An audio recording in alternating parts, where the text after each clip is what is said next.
The future of downtown parking in Sandpoint is now up in the air after hearing concerns from residents, visitors, and business owners. City leaders have paused part of a new parking program as they look for a better path forward. KREM 2's Christian Garza is in Sandpoint tonight with more on what the city has planned for the future. What started as a way to improve downtown parking has instead sparked frustration for those who live, work, and shop in Sandpoint. Now, city leaders are getting rid of a key item in that idea, and that's why you see these bagged kiosks all over the area. And they will remain this way until city leaders figure out next steps. For downtown businesses, every parking space can mean another customer walking through their doors. But over the last few weeks, some local shops say a new parking system actually drove people away. Upon immediate implementation, the streets were empty.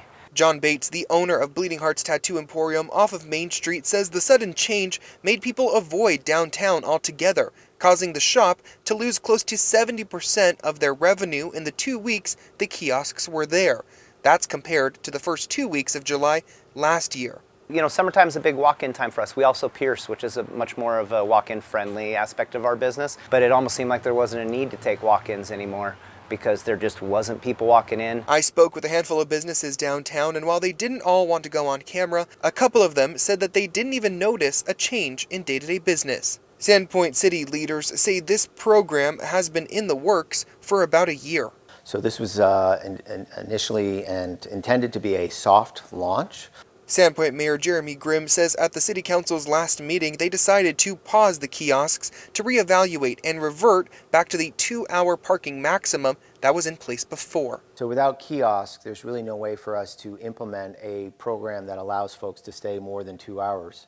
So it's a process that's evolving. The city reiterates that the kiosks downtown are offline, but kiosks in other city lots and City Beach are still active. Grimm says the City Council has not determined how the money from these kiosks will be spent, but he emphasizes that the city spends $1 million a year trying to upkeep city parks and amenities, which falls on the taxpayers. So we just need to come up with a creative way to maintain these amenities and a fair way for everyone to help support them. While conversations surrounding downtown parking will continue to happen, the city says the kiosks will remain paused until the end of summer.